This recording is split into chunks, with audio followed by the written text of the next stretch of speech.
तमाम हज़रात की सलामती और तंदुरुस्ती की दुआ के साथ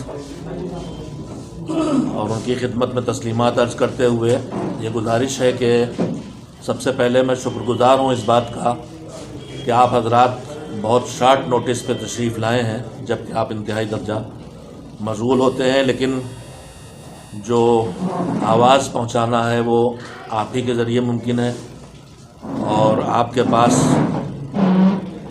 एक कोने में बात की जाए वो पूरी दुनिया में फैलाने की सलाहियत है और अच्छी बातें फैलाने में हर इंसान को दिलचस्पी होती है। ये जैसा कि हमने प्रेस नोट आपकी खिदमत में पेश किया है,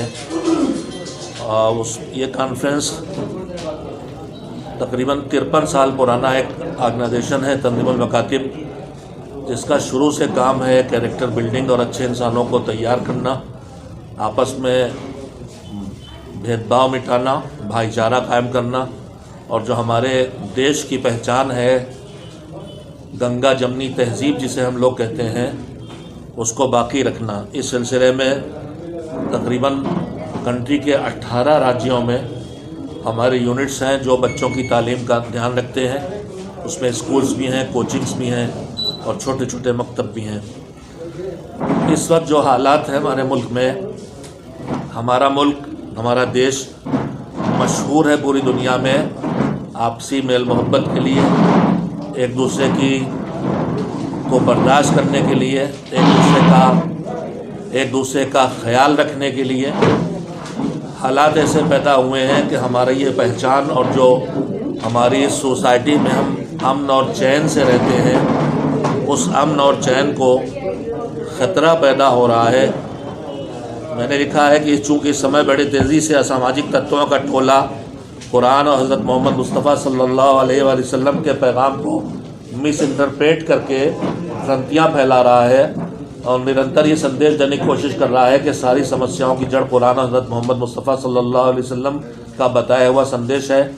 और हमारे प्यारे देश के आपसी मेल मिलाप और भाईचारे को ख़त्म करके, जिसके लिए हमारा मुल्क पूरी दुनिया में जाना जाता है, आपस में लड़ाने पर लगा है। ऐसा करके लोगों को बड़ी तेज़ी से गुमराह किया जा रहा है। यही वो बुनियादी वजह है कि हमारी संस्था तंजीमुल मकातिब ने अपने ही प्रांगण में दिनांक 10, 11 और 12 दिसंबर जुमा, हफ्ता और पीर को 3 दिवसीय कॉन्फ्रेंस का आयोजन किया है। ये तमाम धर्म जो हिंदुस्तान में पाए जाते हैं, हमने कोशिश की है कि सब धर्मों के नुमाइंदे इसमें आएँ, इसलिए कि दुनिया का हर धर्म इंसान को भलाई सिखाता है, दूसरे का ख्याल रखना सिखाता है और एक दूसरे को इज़्ज़त देना सिखाता है, एक दूसरे के दर्द में शामिल होना सिखाता है। ऐसा 12 दिसंबर 3 दिवसीय आयोजन किया गया, जिसमें विभिन्न धर्मों के धर्मगुरु एवं बुद्धिजीवी सम्मिलित होंगे। हमने इसमें हमारी ज़बान में या आलिम बुनाए हैं या दानिश्वर। आलिम का मतलब यह है कि जो दीनी धर्म लेके आया है, और दानिश्वर का मतलब यह है कि जो आज की मॉडर्न नॉलेज लेके आया है। यूनिवर्सिटी के वाइस चांसलर और चांसलर्स भी हैं, अदालत से हाई कोर्ट लेवल के जज भी हैं, और साथ साथ जो हमारे धर्म हैं, हिंदू धर्म के जो उनमें जो सबसे बड़े हैं